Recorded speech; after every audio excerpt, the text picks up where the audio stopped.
Hey folks, AJ here. Want to make a quick video on the jacuzzi control assemblies that they've been using over the last 20 or so years.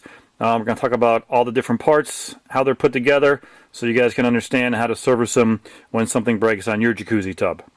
Alright, first things first, the biggest question I get every single day is, how do I take my panel apart?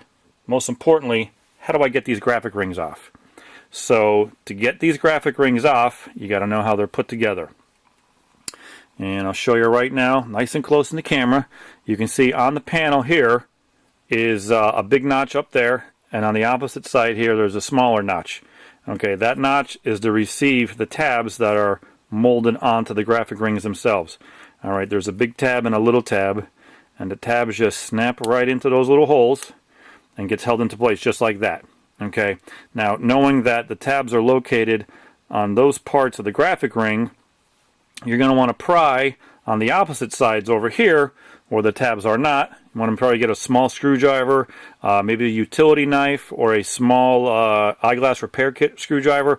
Pry that in there between the graphic ring and the panel, okay, to pop that graphic ring off. Now, when you go to pop that graphic ring off, it might be a chance that that's going to crack on you. It's not a big deal, folks. The graphic rings are not that expensive, and we do sell them separately on the website. So that's the way the graphic rings go on, whether it's the one for the Whirlpool, that's for your control button, or for your air control knobs. Those are the ones that have the 6 circles on it. They both go on the same way. They have the tabs that snap into those little holes there in the panel itself. Okay, so those are our graphic rings.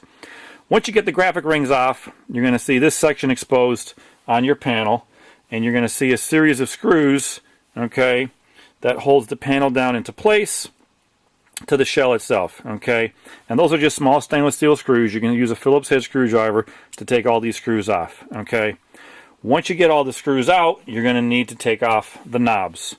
The knobs sit on top of a retainer, these 2 retaining pieces here, okay, and those act as stops, by the way, also for the knob as it turns left to right. Okay, you're going to need to take these knobs off. Now, these can be very, very difficult to remove.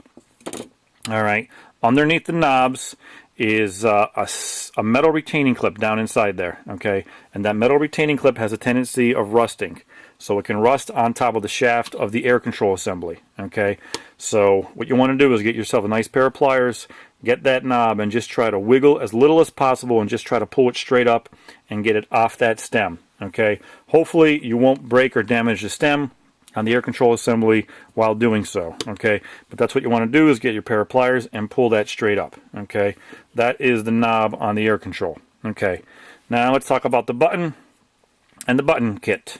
Okay, and we're going to move to a 2-piece panel. I'm going to demonstrate it on this one. The button, it actually is engineered the same exact way as the graphic rings are. Okay, there's a small tab and a big tab and a small tab molded into the panel itself, and big tab, small tab on the button. They go right into those 2 slots, and it snaps in just like that. Okay, the button kit, we sell it as a 3-piece kit. It's the outer button itself that I just snapped in. It's the inner button that has the push on off printed on it. Okay, and then the last piece of the button kit is this cam system that sits in the grooves just like that. Okay, and you can see there's a slot there that goes in to the button assembly like that. Okay, it goes in like that. Those 3 pieces we sell separately on the website as well. Okay, so that button kit there sits on top of the bellows, and that activates the bellows. So that's going to push down nice and smooth and sits on top of the bellows. The bellows is the rubber portion of the button assembly underneath. Okay, it sits in this assembly right here called the cup assembly. Okay, the bellows is the activating function of the air switch assembly that is attached to the pump. Now, I do have a separate video that just explains the operations of the bellows, the air switch, and the air tubing that goes to your motor. So I want to refer you to that video if you're having problems with your pump turning on and off, or not turning on and off when you're hitting your button. So I want to defer you to that video there. Okay, but what you're going to need to do is take the graphic rings off, take the button kit off, take the knobs off, take the screws off, pry off your panel. The panels are silicone down to the shell. Okay, so you're going to need to, once you take everything off, you're going to need to pry it off and take that silicone off to get it off the shell.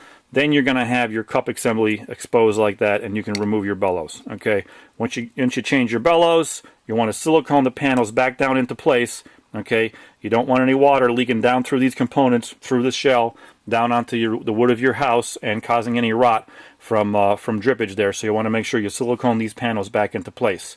Okay, the last item, I want to go back to the valve bodies. Okay, this is the new style jacuzzi valve body that they're selling. Okay, we have a link on the website to a PDF that the Jacuzzi engineers has used to show you guys how to change the valve bodies from the old style to the new style. Okay, so I want to refer you to that PDF if you need to change your valve body. Okay, we also have a YouTube video on our channel that tells you how to take the internals from the new valve bodies and put them in the old style valve bodies. So by chance, if your stem broke off on your old style valve body, instead of having to replumb everything, you can just take these internals out and put them inside the new valve bodies if you needed to. So I want to defer you to that YouTube video that we have. Okay, I do still have a couple of these old style valve bodies in stock, but once they're gone, they're gone. I'm just showing you now for demonstration purposes for this video. Everything is going to be going to the new style valve bodies, which the 1/2-inch tubing, instead of the 1/2-inch tubing getting glued to a coupling on the valve body here, the 1/2-inch tubing just slides over the barb assembly like that, which then gets glued in to the bottom of the valve body like that. Okay, so that's the new style valve bodies, and that's everything in a nutshell. Whether it's a 1-position, 2-position, or 3-position control panel, they're all put together the same exact way. Hope this answers all your questions on all these parts that Jacuzzi has used in their tubs over the years. If you do have any questions beyond this video, feel free to give us a call. We are your Jacuzzi Parts Authority.